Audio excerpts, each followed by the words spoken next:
الحمد للہ وکفى والصلاة والسلام على عباده الذین اصطفى اما بعد فاعوذ باللہ من الشیطان الرجیم بسم اللہ الرحمن الرحیم وَإِذْ قَالَ رَبُّكَ لِلْمَلَائِكَةِ إِنِّي جَاعِلٌ فِي الْأَرْضِ خَلِيفَةً قالوا وتجعل فيها من يفسد فيها ويسفك الدماء ونحن نسبح بحمدك ونقدس لك قال إني أعلم ما لا تعلمون صدق الله العظيم رب اشرح لي صدري ويسر لي أمري واحلل عقدة من لساني يفقهوا قولي۔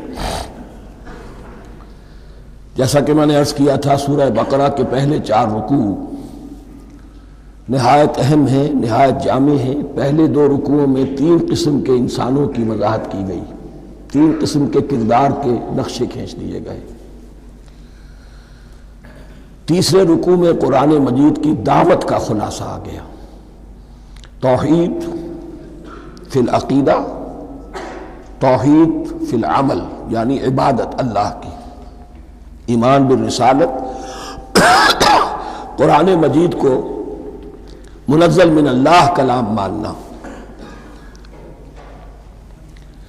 اس میں اگر شک ہے تو جو بھی چیلنج تھا، اگر واقعتاً تمہیں شک ہے، حقیقت میں شک نہیں ہے، لیکن جیسا کہ تم کہہ رہے ہو کہ تمہیں شک ہے تو کوشش کرو اس کے مقابلے کی ایک صورت بنا لاؤ۔ پھر آخرت، جنت اور دوزخ، ان دونوں کا تذکرہ ہو گیا۔ پھر ایک خاص مسئلہ جو قرآن مجید کے اسلوب پر اعتراض کی شکل میں آیا کہ اس میں مچھر جیسی حقیر شے کا بھی تذکرہ ہے، اس کی حکمت بیان کر دی گئی کہ تشبیہ اور تمثیل میں ظاہر بات ہے کہ ممثل لہو اور ممثل بہی میں مناسبت چاہیے۔ جس چیز کے لیے تمثیل بیان کی جا رہی ہے، جس شے سے تمثیل بیان کی جا رہی ہے، ان میں مناسبت ہونی چاہیے، اس میں عظیم یا حقیر کا کوئی سوال نہیں۔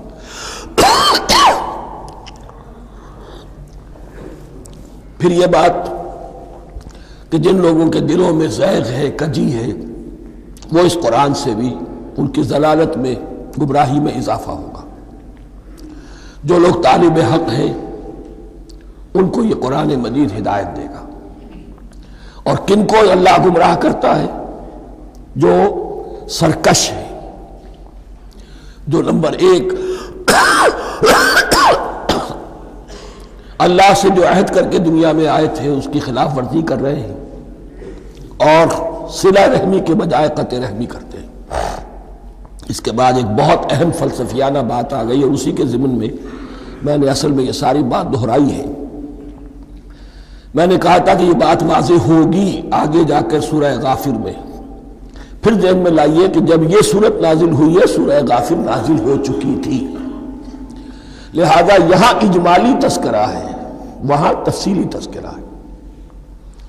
اہل جہنم کا قول نقل ہوا ہے، ربنا امتنا اثنتین واحییتنا اثنتین فاعترفنا بذنوبنا فہل الی خروج من سبیل۔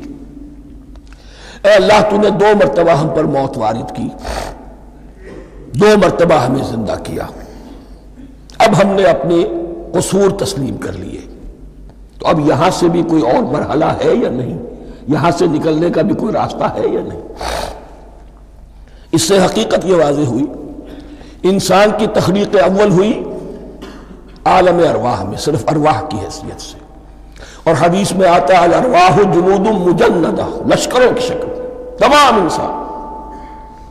ان سے عہد لیا گیا الست بربکم قالوا بلی، پھر سلا دیا گیا ارواح کو۔ یہ گویا کہ پہلی موت تھی جو ہم گزار آئے۔ پھر عالم خلق کا مرحلہ آیا۔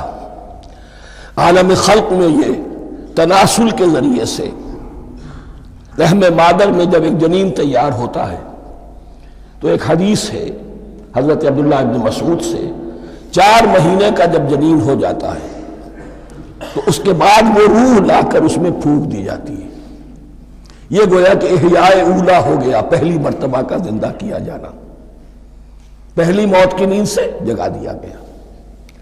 اے تازہ واردان بساط ہوائے دل، اب ہم اس دنیا میں اس جسد کے ساتھ زندہ ہوئے، اب پھر موت آئے گی، جسد یہی چلا جائے گا جہاں سے آیا تھا، روح جہاں سے آئی تھی وہاں واپس جائے گی. ثم یمیتکم ثم یحییکم ثم الیہ ترجعون، پھر تمہیں اللہ کی طرف لوٹا دیا جائے گا. یہ ہے بہت گہرا نقطہ فلسفہ دین کا. اس کے بعد مضمون شروع ہو رہا ہے خلافت کا، جس کا اجمالی جو ہے تذکرہ تیسرے رکوع کی آخری آیت میں آ گیا. هو الذی خلق لکم ما فی الارض جميعا، زمین میں جو کچھ ہے اے انسانوں تمہارے لیے پیدا کیا گیا. اسی کے ساتھ جڑتا ہوا مضمون اب خلافت کا آ رہا ہے. وَإِذْ قَالَ رَبُّكَ لِلْمَلَائِكَةِ إِنِّي جَاعِلٌ فِي الْأَرْضِ خَلِيفَةً، اور یاد کرو جب کہ کہا تھا تمہارے رب نے فرشتوں سے میں بنانے والا ہوں زمین میں ایک خلیفہ. اب خلیفہ کی حقیقت کو سمجھیے. خلیفہ کسے کہتے ہیں؟ نائب. عام طور پر لوگوں کو مغالطہ ہوتا ہے کہ خلیفہ جانشین جو ہے وہ تو کسی کے موت کے بعد ہوتا ہے، زندگی میں تو نہیں ہوتا. لیکن یہاں اصل میں ہمارے لیے بہت آسان ہے. انسان کی جو اصل حقیقت ہے اس دنیا میں اس کو سمجھنے کے لیے یوں سمجھیے کہ ہم آج سے 50 سال پہلے انگریز کے غلام تھے. ہمارا بادشاہ یا ملکہ انگلستان میں تھا یا تھی. دہلی میں وائس رائے ہوتا تھا. وائس رائے کا کام کیا ہے؟ جو حکم آیا ہے ہز میجسٹیز گورنمنٹ کا یا ہر میجسٹیز گورنمنٹ کا جو حکم آیا ہے بلا چون و چرا بغیر کسی تغیر اور تبدل کے نافذ کرے. ہاں جہاں کوئی حکم وہاں سے نہیں ہے تو یہاں کے حالات میں بہترین اپنی رائے قائم کرے، غور و فکر کرے یہاں کی مصلحتیں کیا ہے. جو چیز بھی امپائر کی مصلحت میں ہو اس کے مطابق فیصلہ کر سکتا ہے. بین ہی یہی رشتہ ہے. اللہ ہے لیکن اللہ نے اپنے آپ کو غیب کے پردے میں چھپا لیا ہے. زمین پر انسان ہے. اب انسان کا کام یہ ہے جو ہدایت آ رہی ہے اللہ کی طرف سے اس پر تو بے چون و چرا عمل کرے. جہاں کوئی ایکسپریس ہدایت نہیں ہے، کوئی واضح ہدایت نہیں ہے، وہاں اپنے بس ججمنٹ کو ایکسرسائز کرے. اسی کا نام اجتہاد ہے. غور و فکر کرے، سوچے، اور جو بات روح دین کے زیادہ سے زیادہ مطابقت رکھنے والی ہو اس کو اختیار کر لے. یہی رشتہ ہے در حقیقت رشتہ خلافت کہ جو اللہ اور انسان کے مابین ہے. اب یہ جو دی گئی ہے یہ حیثیت تمام انسانوں کو دی گئی ہے. پوٹینشلی ہر انسان اللہ کا خلیفہ ہے. لیکن جو اللہ کا باغی ہو جائے، جو خود حاکمیت کا مدعی ہو گیا، گویا کہ وہ باغی ہے. اب اگر شاہ جہان بادشاہ تھا، اس کا کوئی ولی عہد تھا، اور ولی عہد جو ہے صبر نہیں کر سکتا، اپنے باپ کی زندگی ہی میں بغاوت کر دیتا ہے، حکومت حاصل کرنا چاہتا ہے، تو اب وہ کیا ہے؟ واجب القتل ہے. جو لوگ بھی حاکمیت کے مدعی ہو گئے، ویسے تو حقیقت واجب القتل ہے لیکن دنیا میں مہلت دی ہے اللہ نے. یہ دارالامتحان ہے. فوراً قتل نہیں کرتا، فوراً ختم نہیں کرتا. وَلَوْلَا كَلِمَةٌ سَبَقَتْ مِنْ رَبِّكَ إِلَىٰ أَجَلٍ مُّسَمًّى لَقُضِيَ بَيْنَهُمْ. اگر یہ پہلے بات طے نہ ہو چکی ہوتی، ایک وقت معین تک کے لیے انہیں مہلت اللہ نے نہ دی ہوتی تو اللہ فیصلہ چکا دیتا. لیکن مہلت دی ہے. لیکن کم سے کم اتنی سزا ملتی ہے کہ اب وہ خلافت کے حق سے محروم کر دیے گئے. گویا کہ اب خلافت دنیا میں ہوگی خلافت المسلمین. صرف وہی شخص کہ جو اللہ کو مانے اپنا حاکم مطلق وہ خلافت کا اہل ہے. تو یہ چند باتیں خلافت کی اصل حقیقت کے ضمن میں یہیں پر سمجھ لیجیے. وَإِذْ قَالَ رَبُّكَ لِلْمَلَائِكَةِ إِنِّي جَاعِلٌ فِي الْأَرْضِ خَلِيفَةً قَالُوا أَتَجْعَلُ فِيهَا مَن يُفْسِدُ فِيهَا وَيَسْفِكُ الدِّمَاءَ وَنَحْنُ نُسَبِّحُ بِحَمْدِكَ وَنُقَدِّسُ لَكَ. اور یاد کرو جب کہ تمہارے رب نے کہا تھا فرشتوں سے کہ میں زمین میں خلیفہ بنانے والا ہوں، تو انہوں نے کہا کہ کیا تو بنائے گا اس میں جو فساد مچائے گا اس میں اور خوریزی کرے گا. وَنَحْنُ نُسَبِّحُ بِحَمْدِكَ وَنُقَدِّسُ لَكَ. ہم آپ کی تسبیح اور تحمید اور آپ کی تقدیس میں لگے ہوئے ہیں. قَالَ إِنِّي أَعْلَمُ مَا لَا تَعْلَمُونَ. فرمایا میں جانتا ہوں جو تم نہیں جانتے. اب یہاں سوال پیدا ہوتا ہے کہ فرشتوں کو یہ گمان کیسے ہوا یا یہ خیال کیسے ہوا؟ دو رائے ہیں اس میں۔ ایک تو یہ کہ انسان کی تخلیق سے پہلے اس دنیا میں جنات تھے اور انہیں بھی کچھ اللہ نے تھوڑا سا اختیار دیا تھا اور انہوں نے یہاں فساد مچایا۔ انہی پر قیاس کرتے ہوئے فرشتوں نے سمجھا کہ انسان بھی پھر زمین میں فساد مچائے گا، خونریزی کرے گا۔ ایک دوسری اصولی بات یہ کہی گئی ہے کہ خلافت کا لفظ جب استعمال ہوا تو اس کے معنی ہے کہ کوئی نہ کوئی اختیار بھی ملے گا۔ جنات کے بارے میں خلافت کا لفظ کہیں نہیں آیا، انسان کے بارے میں آ رہا ہے۔ خلیفہ بالکل بے اختیار نہیں ہوتا، جیسا کہ میں نے عرض کیا، جہاں واضح حکم ہے تو اس کی تو تنفیذ، جہاں نہیں ہے وہاں اپنی رائے سے جتنا بھی بہتر سے بہتر سوچ سکتا ہو انسان رائے قائم کرے۔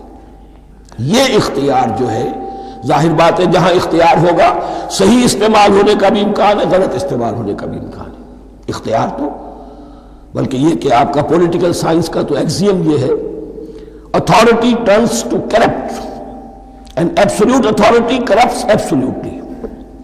تو ٹینڈنسی کرپشن کی ہوتی ہے اختیار کے اندر۔ اس بنا پر انہوں نے قیاس کیا کہ اس میں فساد ہوگا، خونریزی ہوگی۔ اللہ تعالیٰ نے فرمایا اپنی حکمتوں سے میں خود واقف ہوں، میں کیوں بنا رہا ہوں یہ میں جانتا ہوں، تم نہیں جانتے۔ وَعَلَّمَ آدَمَ الْأَسْمَاءَ كُلَّهَا، اور اللہ نے سکھا دیے آدم کو تمام کے تمام نام۔ اب اس میں بھی ایک رائے تو یہ ہے، بلکہ اس میں تقریباً اجماع ہے مفسرین کا، کہ اس سے مراد ہے تمام اشیاء کے نام، اور تمام اشیاء کے نام سے مراد ہے ان کی حقیقت کا علم۔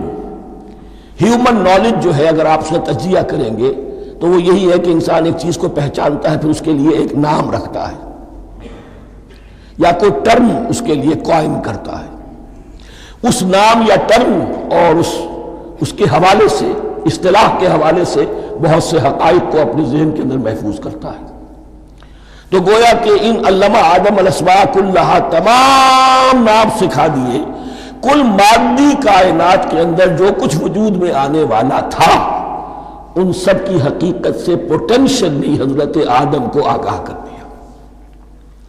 یہ پوٹینشل علم ہے، ہیومن نالج، جو ایکوائرڈ نالج ہے، جو انسان کو سم اور بسم اور اپنے اس دماغ کے کمپیوٹر کے ذریعے سے حاصل ہوتا ہے۔ ایک ہے ریویلڈ نالج جو اللہ وحی کے ذریعے سے بھیجتا ہے، ایک ہے ایکوائرڈ نالج، انسان خود علم حاصل کرتا ہے۔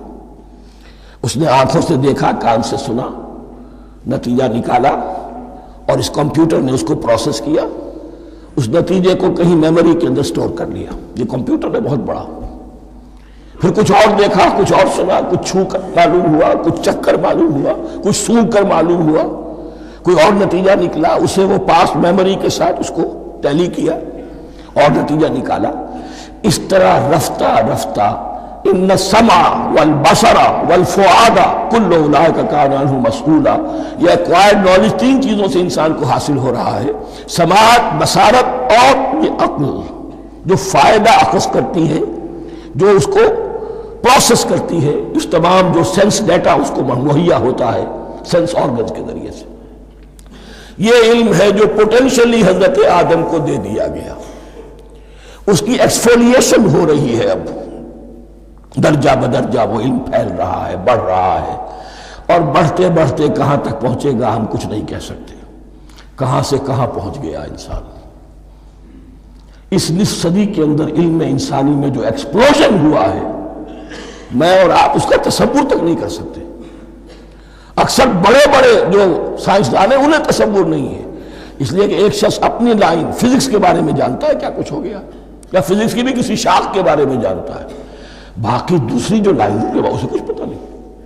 اسپیشلائزیشن کا دور ہے، لہذا جو ایکسپلوژن کہا جائے، دھماکہ ہوا ہے علم کا، اس کا کوئی اندازہ نہیں ہے ہمارے پاس، اور کس تیزی کے ساتھ وہ چیز آگے بڑھ رہی ہے، کس تیزی کے ساتھ ایک چیز آج جو ایجاد ہوئی چند دنوں کے اندر اندر اس کے بعد اس کا نیا کوئی ورشن آ جاتا ہے اور یہ چیز جو ہے آبسولیٹ ہو جاتی ہے۔ کمیونیکیشن کے اندر جو انقلاب عظیم برپا ہوا، تو آپ یہ سمجھئے کہ اقبال نے جو شعر کبھی کہا تھا کہ عروج آدم خاکی سے انجم سہنے جاتے ہیں کہ یہ ٹوٹا ہوا تارا مہ کابل نہ بن جائے۔ اور یہ مہ کامل بنے گا کب؟ جب دجال کی شکل اختیار کرے گا۔ دجال کون ہوگا؟ جو ان تمام قواعد طبیعہ کے اوپر قابو پا لے گا، جب چاہے گا جہاں چاہے گا بارش برسائے گا، رزق کے تمام خزانے اپنے ہاتھ میں لے لے گا، جو اس کے اوپر ایمان لائے گا اسی کو ملے گا، کسی اور کو نہیں ملے گا، اس کی آواز پوری دنیا میں سنائی دے گی، وہ چند دنوں کے اندر پوری دنیا کا چکر لگا لے گا۔ یہ ساری چیزیں جو حدیث میں دجال کے بارے میں آئی ہیں وہ اسی علم آدم ایکوائرڈ نالج کے اس حد کو پہنچ جانا کہ وہ ٹوٹل مسٹریز نیچر کی جو ہے وہ اس پر منکشف ہو جائے اور ان قواعد طبیعہ کو وہ ہارنس کر لے، قابو میں لے آئے اور انہیں استعمال کرے۔ کبھی جب ہمارے کسی بہت 200-300ویں کوئی پیڑھی میں کوئی ہمارے جد امجد ہوں گے جنہوں نے کوئی چٹان دیکھی کہ گری، پتھر پر پتھر ٹکرایا تو آگ اس میں سے شعلہ نکلا، اس کا یہ مشاہدہ کافی ہو گیا آگ پیدا کرنے کے لیے۔ پتھروں کو ٹکراؤ آگ پیدا کر لو، یہ اس دور کی سب سے بڑی ایجاد تھی، آگ، انرجی۔ اب وہ انرجی کہاں سے کہاں پہنچی، وہ آگ نے بھاپ کی شکل اختیار کی، پھر ہم نے بجلی ایجاد کی، اور کب کیا ہے، ایٹمک انرجی ہے، اور نبل کیا کیا ہے، واللہ اعلم۔ ان تمام چیزوں کا تعلق ہے خلافت ارضی کے ساتھ، لہذا فرشتوں کو جو بتایا گیا وہ یہ ہے کہ آدم کو علم بھی دیا جا رہا ہے، صرف اختیار ہی نہیں دیا جا رہا، علم دیا جا رہا ہے۔ وَعَلَّمَ آدَمَ الْأَسْمَاءَ كُلَّهَا ثُمَّ عَرَضَهُمْ عَلَى الْمَلَائِكَةِ، پھر ان تمام اشیاء کو پیش کیا فرشتوں کے سامنے۔ فَقَالَ أَنبِئُونِي بِأَسْمَاءِ هَؤُلَاءِ، اور فرمایا کہ مجھے بتاؤ ان چیزوں کے نام، ان کنتم صادقین، اگر تم سچے ہو۔ قالوا سبحانک لا علم لنا الا ما علمتنا، انہوں نے کہا پروردگار تو پاک ہے ہر نقص سے، ہر عیب سے، ہر ضعف سے، ہر احتیاج سے، مبرہ ہے، منزہ ہے، اعلیٰ ہے، ارفع ہے۔ لا علم لنا الا ما علمتنا، ہمیں کوئی علم حاصل نہیں سوائے اس کو جو تو نے ہمیں سکھا دیا ہے۔ اس کی تعبیر یہی بہتر معلوم ہوتی ہے کہ ملائکہ کی حیثیت در حقیقت اس کائناتی جو حکومت ہے اللہ کی، آفاقی حکومت، اس کے کارندوں کی ہے، یا اس کے سول سرونٹس ہیں، تو ہر ایک کو صرف اس کے شعبے کے متعلق علم دیا گیا ہے، علم جامع نہیں ہے، تمام چیزوں کا علم یہ معلوم کرنے کی استعداد ان کے پاس نہیں ہے۔ کوئی فرشتہ فرض کیجئے بارش کے اوپر مامور ہے، کوئی پہاڑوں پر مامور ہے، جس کا ذکر سیرت میں آتا ہے کہ جب طائف میں حضور پر پتھراؤ ہوا ہے تو اس کے بعد ایک فرشتہ حاضر ہوا ہے کہ میں ملک الجبال ہوں، اللہ نے مجھے پہاڑوں پر مامور کیا ہوا ہے، آپ اگر فرمائیں تو جن لوگوں نے آپ کو ستایا ہے، یہ جو طائف جن دو پہاڑوں کے درمیان یہ وادی ہے، ان کو آپس میں ٹکرا دو کہ یہ پس کر اور سرما بن جائے۔ آپ نے فرمایا نہیں، کیا عجب، اللہ تعالیٰ ان کی اگلی نسلوں کو ہدایت دے دے۔ تو فرشتے ہیں، کوئی پہاڑوں پر مامور ہے، کوئی کسی خدمت پر مامور ہے، ان کو علم دیا گیا ہے صرف انہی کی اپنی جو بھی فرائض منصبی ہیں ان کے شعبے سے متعلق، کل نہیں۔ جامعیت جو ہے علم کی وہ ہے کہ جو حضرت آدم علیہ السلام کو پوٹینشلی دے دی گئی اور جو اب بڑھتے بڑھتے ایک بہت جراور درخت بن چکا ہے۔ سبحانک لا علم لنا الا ما علمتنا انک انت العلیم الحکیم، یقیناً آپ ہی کی ذات ہے جو کل کے کل علم کی حامل ہے اور جس کے اوپر حکمت بھی، جس کی حکمت بھی کامل ہے، باقی تو ہر مخلوق میں سے ہر ایک کا علم ناقص رہے گا۔ العلیم، کل علم کا جاننے والا تو ہی ہے، الحکیم، کل حکمت وہ تو تیرے ہی پاس ہے۔ قال یا آدم انبئہم باسمائہم، اللہ نے فرمایا کہ آدم ان کو بتاؤ ان کے نام۔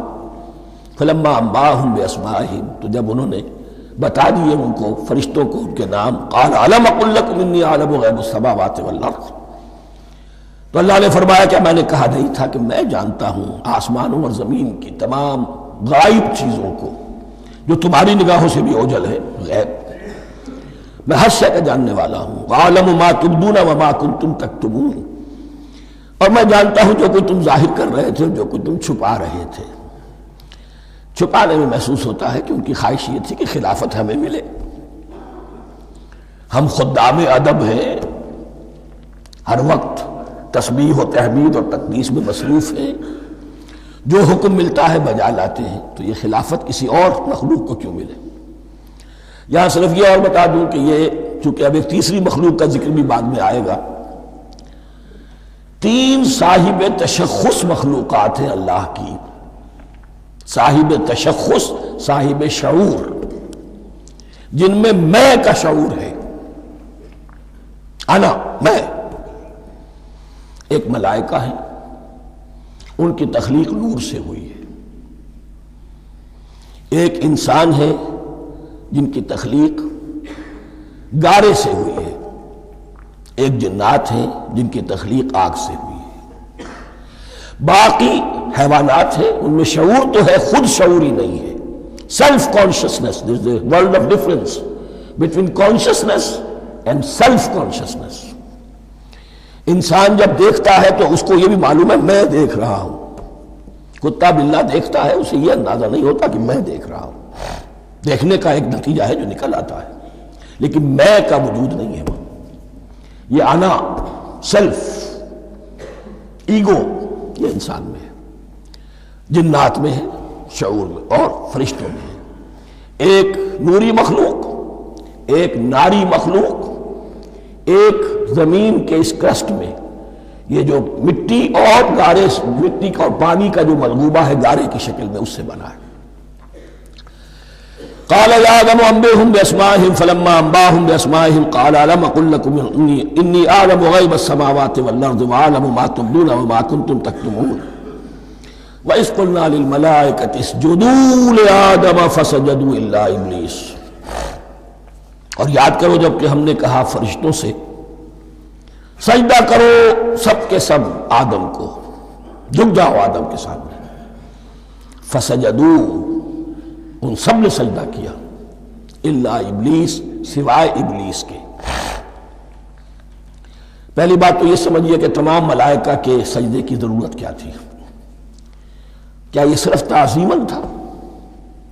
اور تعظیماً اگر تھا تو کیا آدم خاکی کی تعظیم تھی یا کسی اور شے کی تعظیم تھی؟ مکی صورتوں میں یہ بات 2 جگہ واضح کی گئی ہے. فَإِذَا سَوَّيْتُهُ وَنَفَخْتُ فِيهِ مِن رُوحِي فَقَعُوا لَهُ سَاجِدِينَ. جب میں اس آدم کی تخلیق مکمل کر لوں اور اس میں اپنی روح میں سے پھونک دوں، تب گر پڑنا اس کے سامنے سجدے میں. تعظیم اگر ہے تو آدم خاکی کی نہیں ہے، اس کے اندر جو ڈیوائن ایلیمنٹ ہے، جو ڈیوائن سپارک ہے، جو روح ربانی ہے، میری روح، اس کی ہے. اور نمبر 2، اس کی حکمت کیا ہے، علت کیا ہے، غرض و غایت کیا ہے؟ جیسا کہ میں نے عرض کیا، اس کائنات کی اس حکومت کے کارندے تو وہ ہیں. خلیفہ بنایا جا رہا انسان کو، جب تک یہ ساری سول سروس اس کے تابع نہ ہو خلافت کیسے کرے گا؟ دیکھیے میں جانا چاہتا ہوں، چوری کرنے کے لیے جانا چاہتا ہوں، راستے میں کتنے فیکٹرز ہوں گے، کتنے فزیکل فینومینا ہوں گے. میں چلنا چاہتا ہوں، میں زمین کو دھکیلتا ہوں، زمین مجھے دھکیلتی ہے، زمین مجھے نہ دھکیلے تو میں کیسے چلوں گا؟ یہ پوری کائنات جو ہے، یہ جب ہم کو ارادہ کرتے ہیں اور کوئی فیل کرتے ہیں تو اس فیل کے پورے ہونے میں، اس کے ظہور میں نہ معلوم کون کون سے ایلیمنٹس ہیں، کون کون سی فورسز آف دی نیچر ہیں جو ہمارے ساتھ موافقت کرتی ہے تو ہم وہ کام کر سکتے ہیں. اور ان سب پر فرشتے مامور ہیں، ہر ایک کی اپنی ڈومین ہے. اگر وہ تابع نہ ہو تو خلافت کی کوئی معنی نہیں. خلافت دی گئی ہے، یہ ادھر جانا چاہتا ہے جانے دو، یہ نماز کے لیے مسجد میں جانا چاہتا ہے جانے دو، یہ چوری کے لیے نکلا ہے نکلنے دو. اس لیے کہ اس کو جو اختیار دیا گیا ہے، اس کے اختیار کے استعمال میں یہ تمام جو قوتیں ہیں وہ اس کے ساتھ موافقت کرتی ہیں، تب اس کا کوئی ارادہ، وہ اچھا ہو یا برا، وہ پایہ تکمیل کو پہنچ سکتا ہے.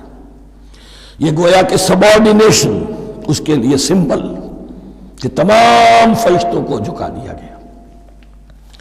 البتہ اس آیت میں ایک مغالطہ پیدا ہوتا ہے، الا ابلیس، سوائے ابلیس کے.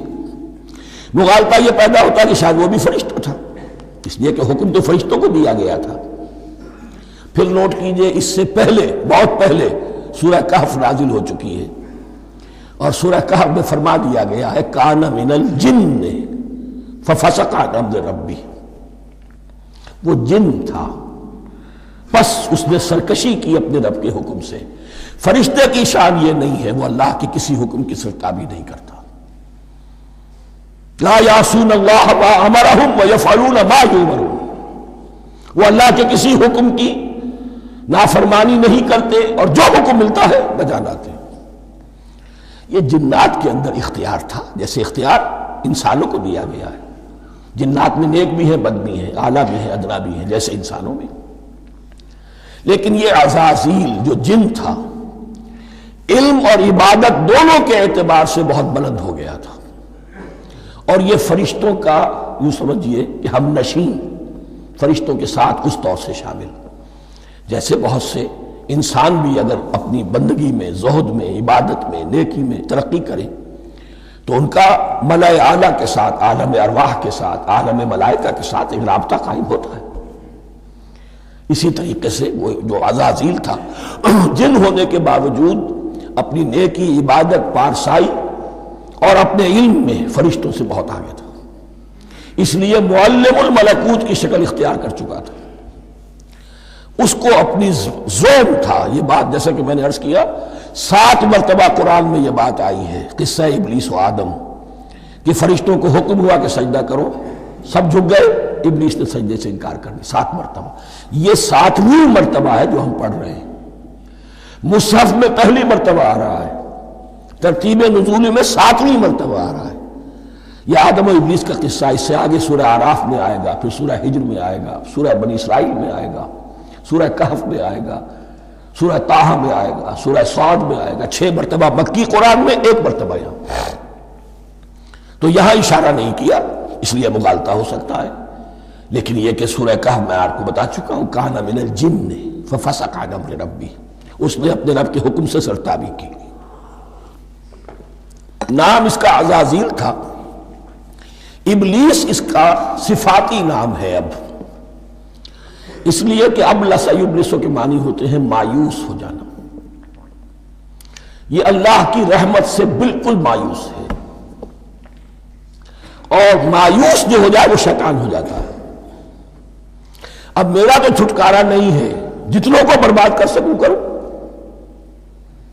میری تو عاقبت خراب ہو چکی ہے، جتنوں کو اپنے ساتھ، ہم تو ڈوبے ہیں سلم، تم کو بھی لے ڈوبیں گے۔ اب وہ شیطان اس معنی میں کہ انسان کی عداوت اس کی گھٹی میں پڑ گئی، اس نے اللہ سے پھر اجازت بھی لی کہ مجھے مہلت دے دے، یوم یبعثون، قیامت تک کے دن کے لیے، تو میں ثابت کر دوں گا کہ یہ آدم اس رتبے کا حقدار نہ تھا، مستحق نہ تھا جو اسے دیا گیا۔ انا خیر منہ، میں اس سے بہتر ہوں۔ خلقتنی من نار وخلقتہ من طین، تو نے مجھے آگ سے بنایا، اسے گارے سے بنایا۔ لیکن یہ تکبر ہے در حقیقت کہ جس نے اسے راندہ درگاہ حق کر دیا۔ وَإِذْ قُلْنَا لِلْمَلَائِكَةِ اسْجُدُوا لِآدَمَ فَسَجَدُوا إِلَّا إِبْلِيسَ أَبَىٰ وَاسْتَكْبَرَ، ابا اس نے انکار کیا، واستکبر اور تکبر کیا، استکبار کیا، وَكَانَ مِنَ الْكَافِرِينَ۔ کانا عربی زبان میں 2 طرح کا ہوتا ہے، تامہ، ناقصہ۔ ایک معنی یہ ہو سکتے ہیں کہ ہو گیا، اب اپنے اس استکبار اور انکار کی وجہ سے کانا من الکافرین، وہ کافروں میں سے ہو گیا۔ ایک کانا تامہ ہوتا تھا ہی کافروں میں سے، یعنی اس کے اندر سرکشی چھپی ہوئی تھی، اب ظاہر ہو گئی۔ یہ معاملہ ہوتا ہے، کسی شخص کی بدنیتی اس کے اوپر پردے پڑے رہتے ہیں نیکی کے، زہد کے، کسی خاص وقت میں آ کر وہ ننگا ہو جاتا ہے، اور جو اس کے اندر تھا اصل، اس کی حقیقت، وہ سامنے آ جاتی ہے۔ اس کا امکان ہے، تو دونوں معنی اس کے ہو سکتے ہیں۔ وَقُلْنَا يَا آدَمُ اسْكُنْ أَنْتَ وَزَوْجُكَ الْجَنَّةَ، اور ہم نے کہا کہ اے آدم رہو تم اور تمہاری بیوی جنت میں۔ اب یہ جنت کون سی ہے؟ اکثر حضرات کے نام کر کے نزدیک یہ جنت کہیں آسمان ہی میں تھی، آسمان ہی میں حضرت آدم کی تخلیق ہوئی۔ البتہ یہ سب مانتے ہیں کہ ایک وہ جنت الفردوس جو ہے جس میں جانے کے بعد پھر واپس نکلنے کا کوئی امکان نہیں، یہ وہ جنت نہیں ہے جس میں کہ آخرت میں لوگوں کو جا کر داخل ہونا ہے، اس میں داخل ہونے والے کے نکلنے کا کوئی امکان نہیں۔ ایک رائے یہ بھی ہے، میرا رجحان اس رائے کی طرف ہے، تخلیق آدم اسی زمین پر ہوئی ہے، وہ جن مراحل سے گزری ہے تخلیق وہ ایک علیحدہ مسئلہ ہے۔ بایولوجی اور وحی دونوں اس پر متفق ہیں کہ مٹی سے، کرسٹ آف دی ارتھ سے انسان بنا ہے، اس پر اتفاق ہے، قرآن کا بھی اور بایولوجی کا بھی، جدید علم الحیوانات کا بھی، علم الحیات کا۔ سٹیجز کیا ہیں اس میں اختلاف ہو سکتا ہے، اس کو چھوڑ دیجئے، وہ اس وقت کا بحث نہیں ہے۔ یہی کسی اونچے مقام پر کوئی سرسبز و شاداب علاقہ تھا جہاں حضرت آدم کو رکھا گیا، جہاں ہر طرح کے میوے تھے، ہر شے، لا تظمأ فیہا ولا تضحیٰ، نہ اس میں بھوک لگے گی، نہ دھوپ تمہیں ستائے گی، ہر طرح کی چیز تمہیں فراہم ہے، وہاں رکھے گئے ہیں صرف ایک ڈیمانسٹریشن کے لیے کہ انہیں نظر آ جائے کہ شیطان میرا دشمن ہے، وہ مجھے ورغلائے گا، طرح طرح سے میرے اندر وسوسہ اندازی کرے گا، میرے اور میری اولاد کے، صرف ایک ڈیمانسٹریشن۔ اس کی مثال یوں سمجھیے کہ سلیکشن تو ہو گیا، سی ایس پی گریڈ میں کوئی شخص آ گیا ہے، لیکن اب وہ سول سروس اکیڈمی میں رکھا جا رہا ہے۔ تو یہ کوئی اکیڈمی ہو سکتا ہے اسی زمین پر ہو، صرف بتانا یہ تھا کہ تمہیں معلوم ہو جائے کہ یہ شیطان تمہارا دشمن ہے۔ اس لیے کہ اس میں جو ایک لفظ حبوط کا آ رہا ہے، وہ حبوط صرف ایک ہی معنی میں نہیں ہوتا، دوسری معنی میں بھی ہے، واللہ عالم۔ یہ چیزیں پھر متشابہات میں رہیں گی، اس لیے ان کے بارے میں کوئی ایک رائے دوسری رائے، اس کے لیے ذہن سے، عقل سے بات کر کے ایک یا دوسری رائے اختیار کر سکتے ہیں۔ وَقُلْنَا يَا آدَمُ اسْكُنْ أَنْتَ وَزَوْجُكَ الْجَنَّةَ، اور ہم نے کہا کہ رہو اے آدم تم بھی اور تمہاری بیوی بھی باغ میں، اس باغ میں، الجنہ اس باغ میں، گویا کہ اشارہ کیا جا رہا ہے۔ وَكُلَا مِنْهَا رَغَدًا حَيْثُ شِئْتُمْ، اور کھاؤ اس میں سے با فراغت جہاں سے چاہو، ہر طرح کا پھل ہے کھاؤ۔ وَلَا تَقْرَبَا هَٰذِهِ الشَّجَرَةَ، یہاں پہ اس درخت کا نام نہیں دیا گیا، اشارہ اس درخت کے قریب مت جانا۔ فَتَكُونَا مِنَ الظَّالِمِينَ، تو تم ظالموں میں سے ہو جاؤ گے، تم حد سے گزرنے والوں میں سے ہو جاؤ گے۔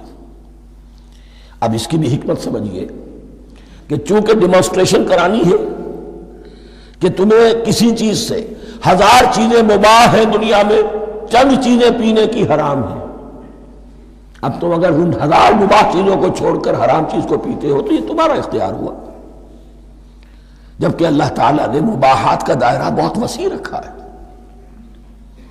جس سے چاہو چند رشتے ہیں جو بیان کر دیے گئے، یہ حرام ہے، محرمات ہے، ابدیہ ہے، ان سے تو شادی نہیں ہو سکتی، باقی کسی مسلمان عورت سے دنیا کے کسی کونے میں وہ شادی کر سکتے، کروڑوں کے آپشنز آپ کے لیے خالی کھلے ہیں، لیکن پھر بھی انسان شادی نہ کرے، زنا کرے، یہ گویا کہ اس کی اپنی خباثت نفس ہے۔ ایک نہیں، دو دو، تین تین، چار چار تک شادی کرو، اجازت ہے تمہیں۔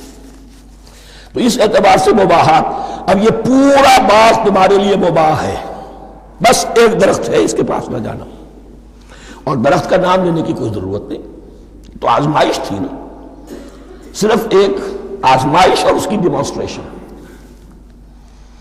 فَأَزَلَّهُمَا الشَّيْطَانُ عَنْهَا، تو پھسلا دیا ان دونوں کو شیطان نے اس درخت کے بارے میں۔ اب وہ کس کس طریقے سے پھسلایا، یہ بھی جیسا کہ میں نے عرض کیا 6 مرتبہ چونکہ یہ قصہ آ چکا ہے، اس کی آپ کو سورہ طٰہٰ میں تفصیل ملے گی، کس کس طریقے سے پھسلایا اور اس بات کے لیے تیار کیا۔ فَأَخْرَجَهُمَا مِمَّا كَانَا فِيهِ، تو نکلوا دیا ان دونوں کو اس کیفیت میں سے جس میں کہ وہ تھے، وہ کیفیت کہ نہ کوئی مشقت ہے، نہ کوئی محنت ہے، اور انسان کو ہر طرح کا اچھے سے اچھا پھل مل رہا ہے، تمام ضروریات فراہم ہیں، اور خاص کوئی حلہ جنت ہے جس کا کہ لباس بھی عطا کیا گیا ہے۔ لیکن ان کیفیات سے اب نکال کر، اب جسے آپ کہیں گے bitter facts of life، اچھا اب جاؤ، یہ ڈیمانسٹریشن کرنی تھی، ہو گئی، شیطان تمہارا دشمن ہے، تمہارا اور تمہاری نسل کا، شیطان لعین، اور وہ تمہیں پھسلائے گا جیسے آج پھسلایا ہے۔ تم آگاہ رہنا اس کی شرارتوں سے، ان الشیطان لکم عدو فاتخذوہ عدوا، یہ شیطان تمہارا دشمن ہے، اسے اپنا دشمن ہی سمجھو۔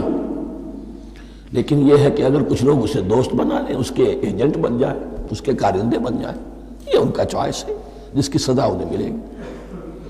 فَأَخْرَجَهُمَا مِمَّا كَانَا فِيهِ وَقُلْنَا اهْبِطُوا بَعْضُكُمْ لِبَعْضٍ عَدُوٌّ، اور ہم نے کہا اترو، تم سب ایک دوسرے کے دشمن ہوگے۔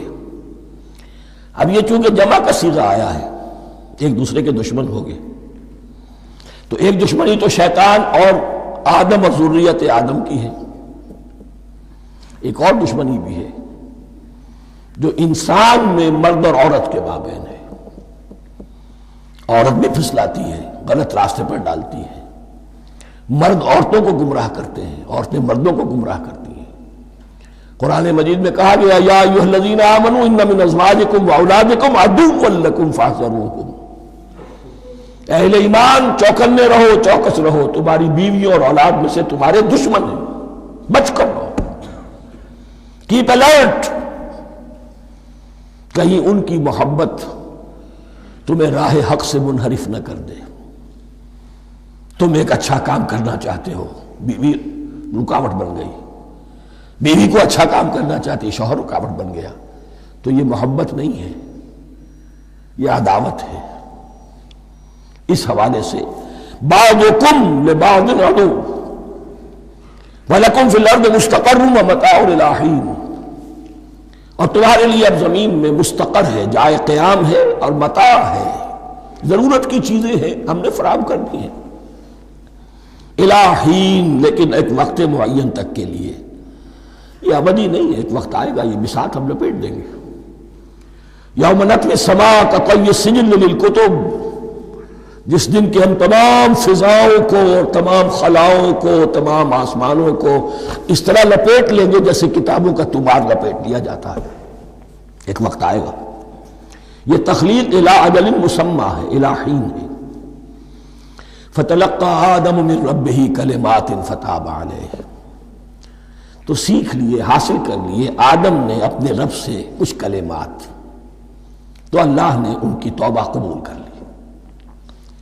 اب اس کی وضاحت سورہ اعراف میں، یہ تو چونکہ پس منظر میں وہ 2/3 قرآن موجود ہے، اس کی وضاحت کیا ہے کہ حضرت آدم میں سخت پشیمانی پیدا ہوئی ہے، میں نے کیا کیا، مجھ سے خطا سرزد ہو گئی، اللہ کے حکم کی میں نے خلاف ورزی کی، لیکن ان کے پاس الفاظ نہیں تھے کن الفاظ میں اللہ سے استغفار کریں، کن الفاظ میں اللہ سے معافی چاہیں۔ اللہ کی رحمت یہ ہوئی کہ اللہ نے الفاظ انہیں خود تلقین فرما دی۔ یہ اللہ کی شان رحیمی ہے۔ اصل شے جو ہے وہ انسان کے اندر گناہ پر ندامت کا پیدا ہو جانا ہے، یہ اصل توبہ ہے۔ علامہ اقبال نے جو بڑی اپنی آغاز عنفوان شباب میں جو اشعار کہے تھے، ان میں سے ایک شعر کو سن کر پھڑک اٹھے تھے اس وقت کے اساتذہ بھی۔ موتی سمجھ کے شان کریمی نے چن لیے، قطرے جو تھے میرے عرق انفعال کے، انفعال کہتے ہیں شرمندگی کو، شرمندگی سے میری پیشانی پر جو پسینے کے قطرے نمودار ہو گئے، میرے پروردگار کو وہ اتنے عزیز ہوئے، اس نے انہیں موتی کی طرح چن لیا۔ موتی سمجھ کے شان کریمی نے چن لیے، قطرے جو تھے میرے عرق انفعال کے۔ تو فتلقى آدم من ربہ کلمات، ان پر پچھتاوا ہوا، ندامت ہوئی، اللہ نے انہیں الفاظ، وہ الفاظ کیا تھے وہ سورہ اعراف میں ہیں، ربنا ظلمنا انفسنا وان لم تغفر لنا وترحمنا لنکونن من الخاسرین، اے اللہ ہم نے اپنی جانوں پر ظلم کیا ہے، اور اگر تو نے ہمیں بخش نہ دیا اور رحم نہ فرمایا تو ہم تو خسارہ والوں میں ہو جائیں گے، تباہ ہو جائیں گے، برباد ہو جائیں گے۔ یہی پر فوری تقابل موجود ہے۔ غلطی ابلیس سے بھی ہوئی، حکم سے سرتابی ہوئی، لیکن اس پر ندامت نہیں ہوئی، تکبر کی بنا پر اور اکڑ گیا، انا خیر منہ۔ غلطی آدم سے بھی ہوئی، نافرمانی ہوئی، لیکن اس پر پشیمان ہوئے اور توبہ کی۔ وہ شیطنت ہے، یہ آدمیت ہے، ورنہ کوئی انسان گناہ سے اور معصیت سے مبرہ نہیں ہے۔ حضور کی ایک حدیث ہے کلو بنی آدم کلکم خطاؤون کلو بنی آدم خطاؤون وخیر الخطائین التوابون، آدم کے تمام اولاد تمام انسان خطا کار ہیں، ان خطا کاروں میں بہتر وہ ہیں، اچھے وہ ہیں جو توبہ کرتے ہیں۔ تو یہاں حضرت آدم سے غلطی ہوئی، انہوں نے توبہ کی، پشیمانی ہوئی، ندامت ہوئی، اس نے کی اور اس پر جم گیا، اصرار کیا۔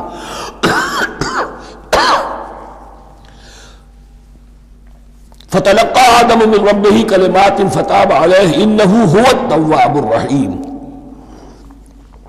یقیناً وہی تو ہے بہت توبہ کو قبول فرمانے والا اور بہت رحم فرمانے والا۔ یہ نوٹ کیجئے گا، توبہ کا لفظ دونوں طرف سے آتا ہے، بندہ بھی تواب، وخیر الخطائین التوابون، تواب بندے بھی ہو گئے، تواب اللہ بھی ہے۔ اس کی اصل حقیقت کیا ہے؟ بندے نے خطا کی اور دور ہو گیا اللہ سے، اللہ نے اپنی رحمت کی نگاہ اس سے پھیر لی، بندے نے توبہ کی، اللہ پھر اپنی رحمت کے ساتھ اس کی طرف متوجہ ہو گیا۔ توبہ کے معنی پلٹنا، بندہ معصیت سے توبہ کر کے اپنی اصلاح کی طرف، بندگی کی طرف، اطاعت کی طرف پلٹ آیا۔ اللہ نے جو اپنی نظر رحمت پھیر لی تھی، اللہ نے پھر وہی اپنی شان غفاری اور رحیمی کے ساتھ بندے کی طرف توجہ فرما لی، جس کے لیے حدیث میں الفاظ آتے ہیں، تم اگر میری طرف بالشت بھراؤ گے میں ہاتھ بھراؤں گا، تم اگر چل کر آؤ گے میں دوڑ کر آؤں گا، ہم تو مائل بکرم ہے کوئی سائل ہی نہیں، راہ دکھلائیں کسے رہنم منزل ہی نہیں، وہ تو تواب ہے۔ بس فرق یہ ہے کہ تابہ بندے کے لیے ہوگا تو الہ ہوگا، تابہ الہ، انی تبت الیک، اور جب اللہ کی طرف سے ہوگا تابہ علیہ، وہ اعلیٰ ہوگا، اس پر توبہ کی، یعنی اللہ کی بلند شان ہے تو انسان توبہ کرتا ہے تو اس کی طرف توبہ کرتا ہے، اللہ کی شان کیا ہے، وہ توبہ کرتا ہے تو بندے پر اعلیٰ، فتاب علیہ انہ هو التواب الرحیم۔ قل اہبطوا منہا جمیعا، ہم نے کہہ دیا اتر جاؤ اس سے اب تم سب کے سب، فَإِمَّا يَأْتِيَنَّكُم مِّنِّي هُدًى، اب یہاں لفظ آیا اہبطوا، یہاں بھی پہلے بھی آیا ہے۔ جو حضرات یہ سمجھتے ہیں کہ تخلیق آدم آسمانوں پر ہوئی ہے اور جنت بھی وہ آسمان میں ہے جہاں رکھے گئے تھے، آزمائشی یا ٹریننگ یا ڈیمانسٹریشن والی جنت، وہ یہاں حبوط کا ترجمہ کریں گے کہ آسمان سے زمین پر اترنے کا حکم دیا گیا۔ جو لوگ سمجھتے ہیں یہی کسی بلند مقام پر تھے، وہ کہتے ہیں کہ نیچے اترو، کسی بڑی اونچی سطح ارتفاع پر اگر کوئی جگہ تھی تو اب نیچے اترو اور جاؤ، اب تمہیں زمین میں ہل چلانا پڑے گا، اب روٹی حاصل کرنے کے لیے یہ جو نعمتوں کے دسترخوان یہاں بچھے ہوئے تھے یہ اب تمہارے لیے نہیں ہے۔ اس کے لیے اس معنی میں اس لفظ کا استعمال جو ہے وہ آ جائے گا آگے چل کر اسی سورہ بقرہ کے اندر، کہ اس معنی میں بھی سورہ بقرہ کے 7ویں رکوع میں یہ لفظ استعمال ہوا ہے، تو امکان اس کا بھی ہے۔ بس اس سے آگے ادھر یا ادھر کی زیادہ بحث کرنے کا یہ موقع دورہ ترجمہ قرآن میں نہیں ہے۔ قُلْ اهْبِطُوا مِنْهَا جَمِيعًا فَإِمَّا يَأْتِيَنَّكُم مِّنِّي هُدًى فَمَن تَبِعَ هُدَايَ فَلَا خَوْفٌ عَلَيْهِمْ وَلَا هُمْ يَحْزَنُونَ، تو جب بھی آئے گی تمہارے پاس میری جانب سے کوئی ہدایت، تو جو کوئی میری ہدایت کی پیروی کرے گا اس کے لیے نہ خوف ہوگا اور نہ وہ حزن سے دوچار ہوگے۔ یہ ہے علم انسانی کا دوسرا گوشہ، ریویلڈ نالج۔ اس چوتھے رکوع کی جو حسن ہے اسے دیکھیے، شروع میں ایکوائرڈ نالج کا ذکر ہے جو پوٹینشلی حضرت آدم کی ذات میں رکھ دیا گیا، اور جو انسان نے پھر اپنی محنت سے ان السمع والبصر والفؤاد اس کے ذریعے سے آگے بڑھایا۔ یہ علم ہے چل رہا ہے، آج مغربی اقوام ہم سے بہت آگے ہیں، کبھی ایک زمانے میں مسلمان آگے نکل گئے تھے، لیکن ظاہر بات ہے کہ اس دنیا میں عروج تو انہی کو ہوگا جو ان چیزوں میں سب سے زیادہ جس کی آگہی حاصل ہوگی۔ البتہ ایک علم وہ ہے جو آسمان سے نازل ہوتا ہے، یہ گیون ہے، ریویلڈ نالج ہے، یہ وحی ہے۔ فَإِمَّا يَأْتِيَنَّكُم مِّنِّي هُدًى، تمہارے مقام خلافت کا تقاضا یہ ہے جو احکام ہمارے آئے، جو ہدایات ہم بھیجیں، ان کو تو پوری طریقے سے اس کی پیروی کرو۔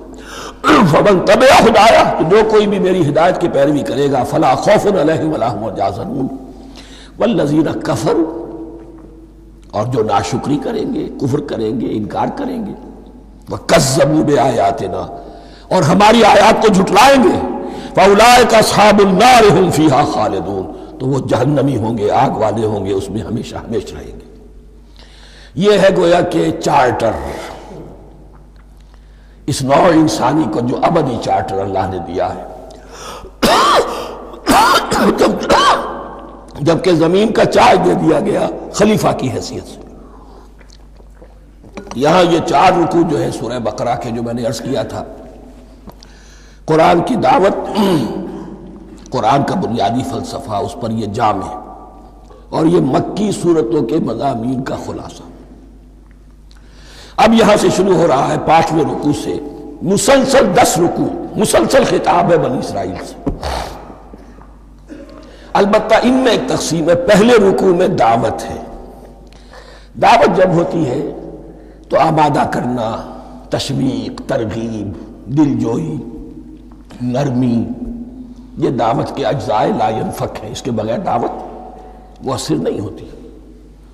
لہذا ان 7 آیات میں یہ یوں سمجھیے کہ ان 10 رکوعوں کے لیے یہ بمنزلہ فاتحہ ہے، جیسے سورہ فاتحہ 7 آیتوں کی، ایسے ہی اس دعوت سابقہ امت مسلمہ کو دعوت دی جا رہی ہے۔ تو کس طرح دی جا رہی ہے؟ یہ کون تھے؟ یہ بھی مسلمان ہی تو تھے نا، کافر تو ہو گئے حضور کا انکار کر کے، ورنہ وہ موسیٰ کے ماننے والے، شریعت ان کے پاس، بڑے بڑے علماء ان میں، علم کا چرچا ان میں، سب کچھ تھا، ان کو دعوت دی جا رہی ہے۔ لیکن میں اس لیے آپ کو چاہتا ہوں، اس کو توجہ دلا رہا ہوں، آج اگر مسلمانوں میں جو غافل ہو گئے، اپنی حقیقت کو بھول گئے، اپنے فرض منصبی سے غافل ہو گئے، دنیا کے اور قوموں کی طرح کی ایک قوم بن کر رہ گئے، اگر کوئی ایک داعی گروہ کھڑا ہو، کوئی جماعت، کوئی فرد، اور اس سے جماعت بنے، تو ظاہر بات ہے سب سے پہلے اسے اسی امت کو دعوت دینی ہوگی، اس لیے کہ دنیا تو اسلام کو پہچانے گی اس امت کے حوالے سے۔ فزیشن ہیل بائی سیلف، پہلے یہ تو ٹھیک ہو، یہ کہیں پر صحیح اسلام کا نمونہ پیش کرے تو دنیا کو دعوت دے سکو گے، آؤ دیکھو یہ ہے اسلام۔ اس لیے ان کو جو دعوت دینے کا اسلوب ہونا چاہیے وہ عکس ہوگا اس اسلوب کا جو ان 7 آیات میں ہمارے سامنے آ رہا ہے۔ یا بنی اسرائیل اذکروا نعمتی التی انعمت علیکم، اے بنی اسرائیل، اسرائیل کو سمجھ لیجئے یہ مرکب لفظ ہے، اسر اسی سے اسیر بنا ہے، اسیر جو کسی کا قیدی ہوتا ہے، ایل عبرانی میں اللہ کے لیے ہے، اور اسرائیل کا ترجمہ ہے عبداللہ، اللہ کا غلام، اللہ کے ساتھ بندھا ہوا، اس کی اطاعت کے قلاتے کے اندر۔ تو یہ اسرائیل یہ لقب ہے حضرت یعقوب علیہ السلام کا، ان کے 12 بیٹے تھے، 12 بیٹوں سے جو نسل چلی وہ بنی اسرائیل ہے، انہی میں حضرت موسیٰ کی بعثت ہوئی اور تورات انہیں دی گئی، پھر یہ ایک بہت بڑی امت بنے۔ ان پر 4 ادوار آ چکے تھے قرآن مجید کے نزول کے وقت تک، 2 مرتبہ اللہ کی رحمت کی بارشیں ہوئیں، انہیں عروج نصیب ہوا، 2 مرتبہ ان کو دنیا پرستی، شہوت پرستی، اللہ کے احکام کو پس و پیش ڈال دینے کی سزا میں عذاب کے کوڑے ان پر برسے۔ اس کا ذکر آئے گا سورہ بنی اسرائیل کے پہلے رکوع میں۔ اس وقت جب کہ قرآن نازل ہو رہا ہے، اس وقت وہ اپنے اس زوال کے دور میں تھے۔ حال یہ تھا کہ حضور صلی اللہ علیہ وسلم کی بعثت سے پہلے ہی 2nd ٹیمپل بھی شہید کیا جا چکا تھا، گرایا جا چکا تھا۔ حضرت سلیمان نے جو بنایا تھا ہیکل سلیمانی، جس کو یہ 1st ٹیمپل کہتے ہیں، اسے نیبوکدنضر نے گرا دیا تھا حضرت مسیح سے بھی کئی 100 سال پہلے۔ لیکن اس کے بعد پھر یہ رومنز نے سن 70 عیسوی میں حضور کی ولادت سے 500 برس پہلے ان کا یہ یروشلم تباہ و برباد ہوا، اس میں لوگوں کو قتل کیا گیا، قتل عام ہوا، اور سیکنڈ ٹیمپل جو ہے وہ بھی گرا دیا گیا، جو اب تک گرا پڑا ہوا ہے۔ صرف ایک ویلنگ وال ہے جس کے پاس جا کر یہودی جو ہے ماتم کر لیتے ہیں، روتے ہیں، اور اب وہ بنانے پر تلے ہوئے ہیں اپنا تھرڈ ٹیمپل، اس کے نقشے بن چکے ہیں، بلو پرنٹ بن چکے ہیں۔ لیکن بہرحال جس وقت قرآن نازل ہو رہا تھا یہ بہت ہی پستی میں تھے۔ اس کے بارے میں فرمایا، اے بنی اسرائیل ذرا یاد کرو میرے اس انعام کو جو تم پر ہوا۔ وہ انعام کیا ہے؟ میں نے تمہیں اپنی کتاب دی، نبوت سے سرفراز فرمایا، اپنی شریعت تمہیں عطا فرمائی، تمہیں داؤد، تمہارے اندر داؤد اور سلیمان جیسے بادشاہ اٹھائے جو بادشاہ بھی تھے، نبی بھی تھے۔ وَأَوْفُوا بِعَهْدِي، اور میرے وعدے کو پورا کرو تاکہ میں بھی اپنے وعدے کو پورا کروں۔ یہ وعدہ ہے جو کتاب استثناء جو ہے اولڈ ٹیسٹمنٹ کی، ڈیوٹرانومی، اس کے 18ویں باب کی آیت نمبر 18 اور 19 میں ہے۔ حضرت موسیٰ سے خطاب کر کے اس میں اللہ نے یہ الفاظ فرمائے، میں ان کے بھائیوں میں سے تیرے مانند ایک نبی برپا کروں گا اور اس کے منہ میں اپنا کلام ڈالوں گا، اور وہ وہی کچھ بتائے گا جو میں اس سے کہوں گا۔ یہ گویا کہ حضرت موسیٰ علیہ السلام کی امت کو بتایا جا رہا تھا کہ نبی آخر الزماں آئیں گے اور تمہیں انہیں قبول کرنا ہے۔ قرآن مجید میں اس کا بڑا تفصیلی ذکر سورہ اعراف میں آئے گا انشاءاللہ، لیکن یہاں فرمایا اوفوا بعہدی اوف بعہدکم، تم میرا عہد پورا کرو، میرے اس نبی کو تسلیم کرو، اس پر ایمان لاؤ، اس پر کی صدا پر لبیک کہو، تو میں تمہیں میرے انعام و اکرام اور بڑھتے چلے جائیں گے۔ وَإِيَّايَ فَارْهَبُونِ، اور صرف مجھ سے ڈرو۔ وَآمِنُوا بِمَا أَنزَلْتُ مُصَدِّقًا لِمَا مَعَكُمْ، اور ایمان لاؤ اس پر جو میں نے نازل کیا ہے، جو تمہارے پاس جو تورات ہے اس کی تصدیق کرتے ہوئے آیا ہے۔ اس کے دو معنی ہے، ایک تو قرآن تصدیق کرتا ہے تورات کی اور انجیل کی، فیہا ھدی و نور، فیہ ھدی و نور، اور دوسرے یہ کہ قرآن اور محمد صلی اللہ علیہ وسلم ان پیشین گوئیوں کے مصداق بن کر آئے ہیں جو تورات میں تھی، ورنہ وہ پیشین گوئیاں جھوٹی ثابت ہوتی۔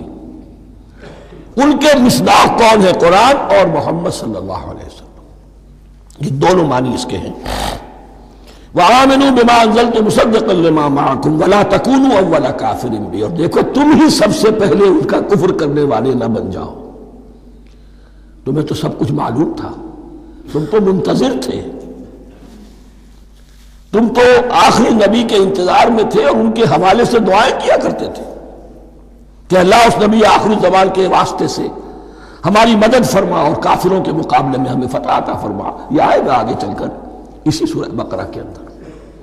لیکن اب تم ہی سب سے بڑھ کر کافر ہو گئے، تم ہی سب سے بڑھ کر دشمن ہو گئے۔ وَلَا تَكُونُوا أَوَّلَ كَافِرٍ بِهِ وَلَا تَشْتَرُوا بِآيَاتِي ثَمَنًا قَلِيلًا، اور دیکھو میری ان آیات کے عوض حقیر سی قیمت قبول نہ کرو۔ یہ آیات الہیہ ہیں، ان کو رد کر رہے ہو، کس لیے؟ ہماری مسندیں، ہماری حیثیت، ہماری چودراہٹیں، کہیں ان پر کوئی آنچ نہ آ جائے۔ حقیر سی چیزیں، یہ صرف اس دنیا کا سامان، اس کے سوا کچھ نہیں۔ وَلَا تَشْتَرُوا بِآيَاتِي ثَمَنًا قَلِيلًا وَإِيَّايَ فَاتَّقُونِ، اور صرف مجھ سے تقوی اختیار کرو، میرا تقوی اختیار کرو۔ وَلَا تَلْبِسُوا الْحَقَّ بِالْبَاطِلِ وَتَكْتُمُوا الْحَقَّ وَأَنْتُمْ تَعْلَمُونَ، اور نہ گڈمڈ کرو حق کے ساتھ باطل کو، اور مت چھپاؤ حق کو، ذرا حالے کہ تم جانتے ہو۔ یہ بات اچھی طرح نوٹ کر لیجیے، جانتے بوجھتے کرنا، ایک ہے مغالطے میں کرنا، وہ ضلالت ہے، گمراہی ہے۔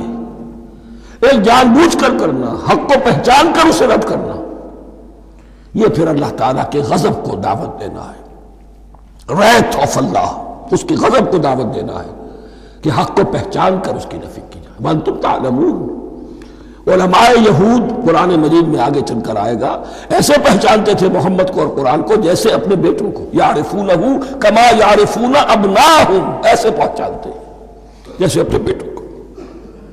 وَأَقِیمُوا الصَّلَاةَ وَآتُوا الزَّکَاةَ، دیکھو نماز قائم کرو، زکوٰۃ ادا کرو، وَارْکَعُوا مَعَ الرَّاکِعِینَ، اور جھکنے والوں کے ساتھ جھکو۔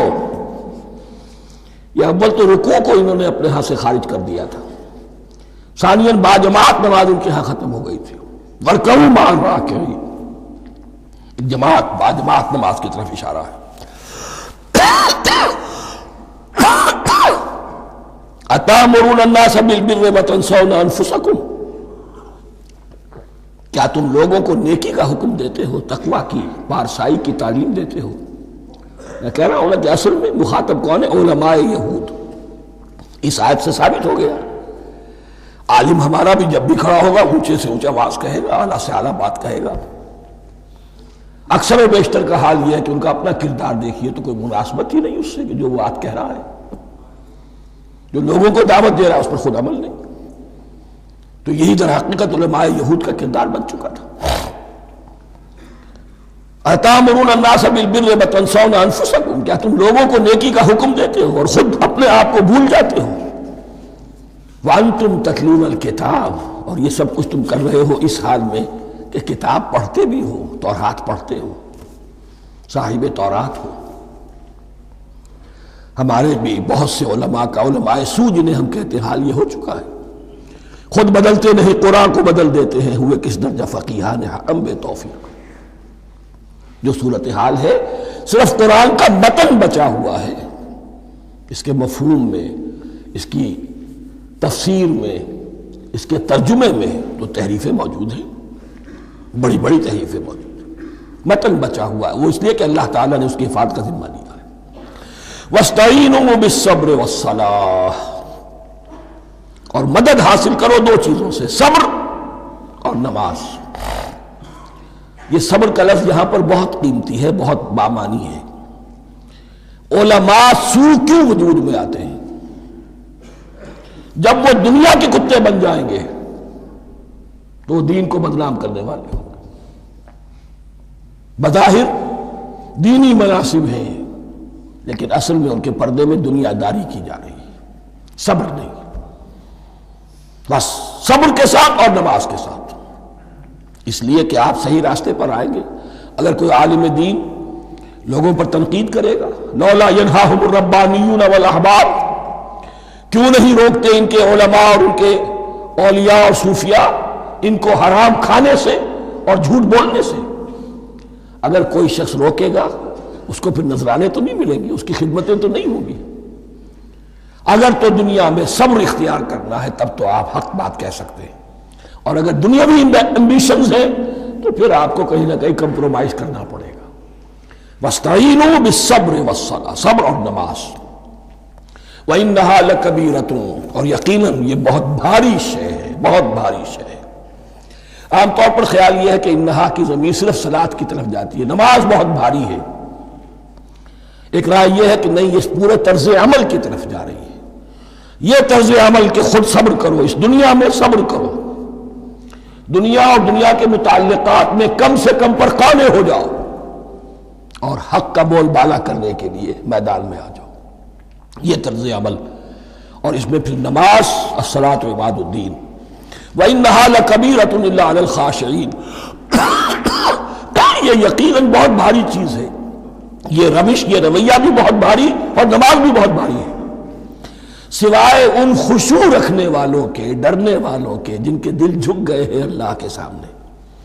الذین یظنون انہم ملاقو ربہم، جنہیں یہ یقین ہے کہ انہیں اپنے رب سے ملاقات کرنی ہے، جیسا کہ میں نے شروع میں توجہ دلائی تھی، وبالآخرۃ ہم یوقنون، یہ ایمان بالآخرت ہے جو انسان کو سیدھا رکھتا ہے عمل کے میدان میں۔